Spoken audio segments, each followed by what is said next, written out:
honor and the pleasure of being able to present to you the new pastor of the Gathering Oasis Church, Mase. Yo, it's going to be an amazing adventure for you. And I'm fully excited about it. Like, this is about to be amazing. Wow. I'm excited to watch it. I'm excited to be a part of it. It's going to be absolutely amazing. Now, Mase and Bethel returning back to the pulpit was definitely a fastball for me. Like, I did not see this one coming. This came out of nowhere. However, Mase and Bethel returning back to the pulpit is not surprising to me. See, we've been down this road with Mase and Bethel, bouncing back and forth between rapping and preaching. But see, this is a slap in the face to many based off of the track record of Mase and Bethel and how he's handled the church and abandoned the church and neglected his preaching and returned back to rap. It's just been a lot. So with Cornelius Lindsey, he expressed that this is a fresh start, for lack of better words, a clean slate for Mase and Bethel. I just want to say that my wife and I have an opportunity to be able to hand our church over to Pastor and allowing him to have a clean slate, allowing him to be able to move in direction by which God calls for him to go. That whatever was old is not his. It's passed away. What was is gone. It's now new. And whatever the vision that he has now, it's in his hands.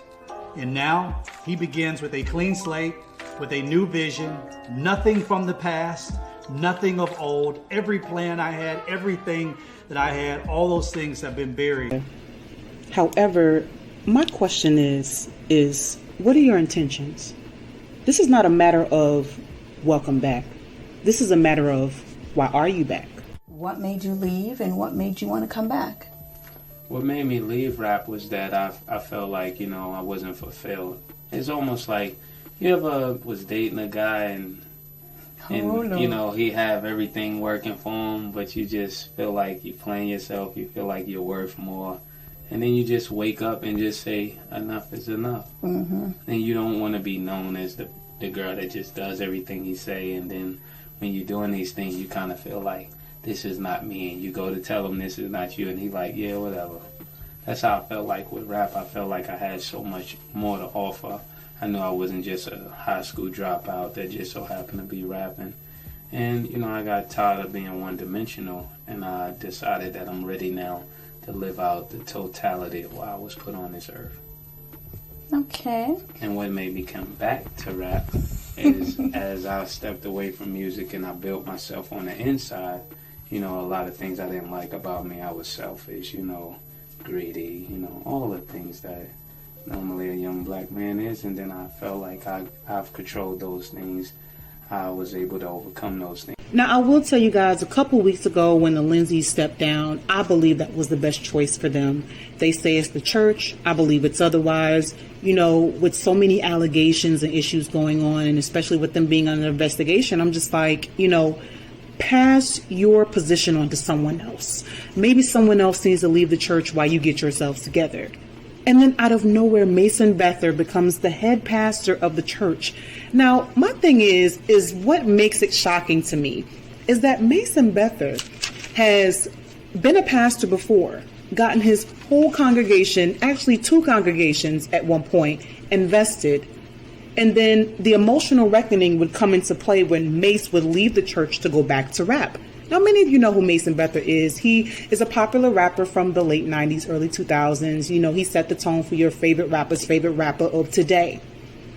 So here we are. It is 2020. After 20 years of Mase and Bethel being in and out of the pulpit, he's head pastor for the Gathering Oasis Church. The transition was facilitated by former pastor Cornelius Lindsey, and it was blessed and ordained by Creflo Dollar. So, congratulations to Mase and Bethel for becoming the head pastor of Gathering Oasis. But my question is, Mase and Bethel, are you going to remain consistent? Are you going to leave this congregation to fall? How do you get to use your celebrity to go in and out of the pulpit like this? So many questions arise when it comes to me looking at Mase and Bethel being over Gathering Oasis Church. They just left from one instance, so this could potentially be another instance, another crazy case that can take place, right? It's bad that, you think about the worst before you think about the good with someone. But when you look at somebody's track record, you really have to take precaution and use your discernment. Now, you have people in ministry that will consistently do things wrong, or they'll be inconsistent, or they'll fall short multiple times. And then they'll get in the pulpit and say, you know what, God forgives me, or stop gossiping about me, look at you. Or they'll just, preach the word so good they'll make you forget about what they're doing or what they've done. But my thing is that there are people with strong discernment and know what's up, and they'll turn their head sideways and say, wow, look at the wolf in sheep's clothing. Now, in the words of Kanye West, maybe I should call Mase so he can pray for us. However, I want to flip that and turn that around and say, maybe I need to pray for Mase, because I've asked the question earlier, Mase, what is your intentions? Why are you here? And so I remember, and I'm thinking back to when Cameron, the Pink Bandit, an amazing rapper, he really put things into perspective. And I'm not going to play a clip of what he said, because there's a whole lot of cursing, and I kind of want to keep this video as holy as I can. Cameron said, for a lack of better words, Mase got out of the rap game to go into ministry in order to protect himself, because, he was dealing with violence and people on his back. And it made a whole lot of sense to me. So by him becoming a pastor, it became protection. Interesting, right?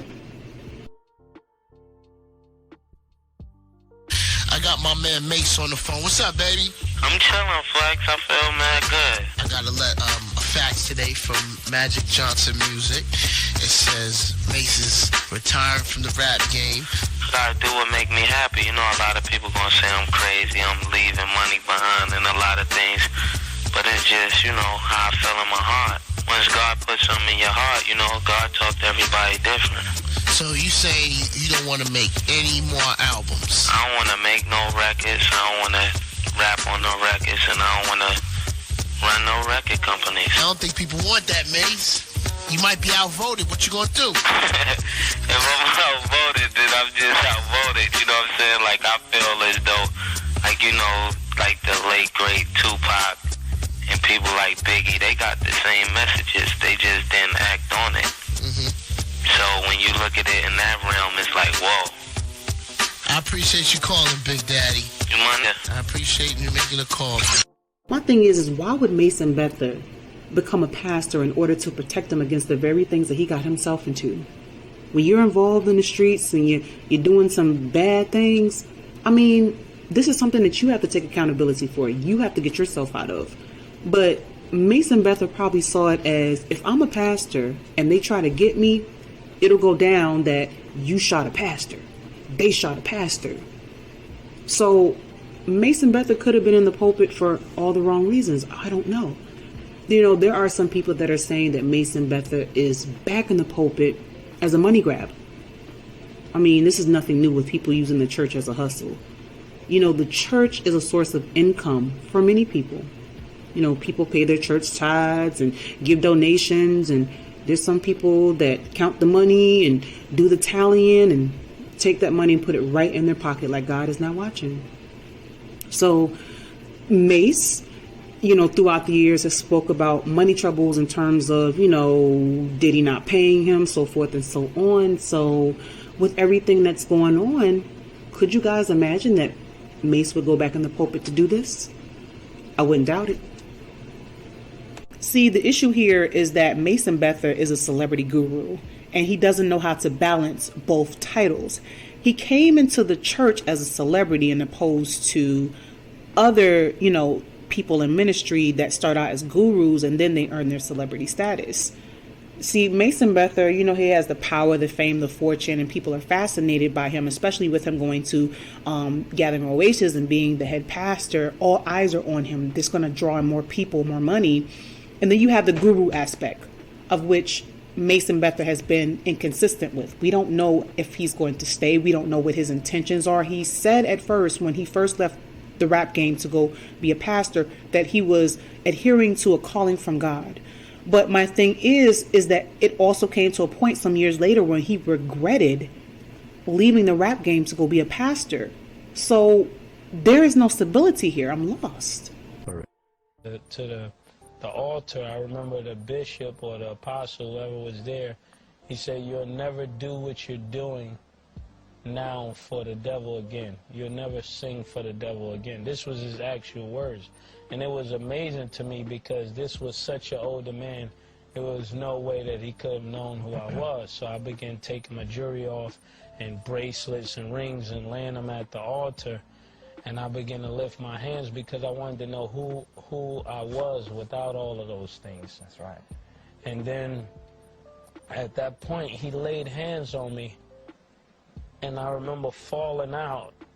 And when I was on the floor, God began to show me how I was leading millions of people to hell. Through every time I would go to different cities and do concerts and meet people and things like that. And I believe God did it with me because most people saw me as a clean artist.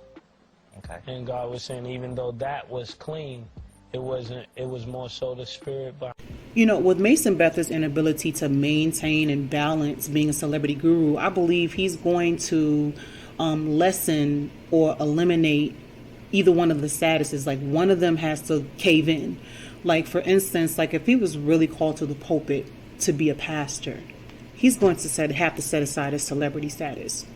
Meaning, you know, I know he's a celebrity, but there can be no, oh, okay, I'm done with preaching. Now I'm going back to rapping again. Do you understand? So with that being said, if he does that, then he loses his status as being a guru. You can't go back to the pulpit. Like, Mase and Bether makes this look easy. Like, yo, I'm famous. I can go in and out of the pulpit. You know, I read a couple scriptures, catch the spirit, you know, speak with conviction. Well, I feel like he don't speak with conviction because he speak with a monotone voice. I can't feel him when he preaching anyway.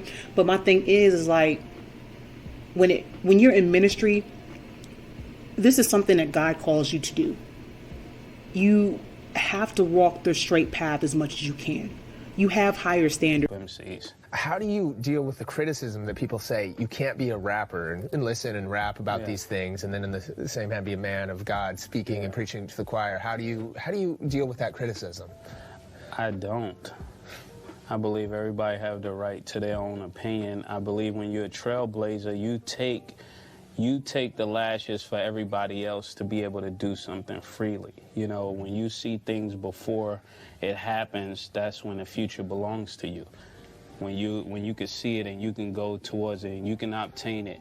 And now looking back, somebody said, well, how can he do this and how can he do that? It's a real simple. You know, people want to know, is the person that God selected to convey the word protecting their position? Or are they going to protect the church? Or are they going to abandon their position, abandon the church, use the church as a hustle?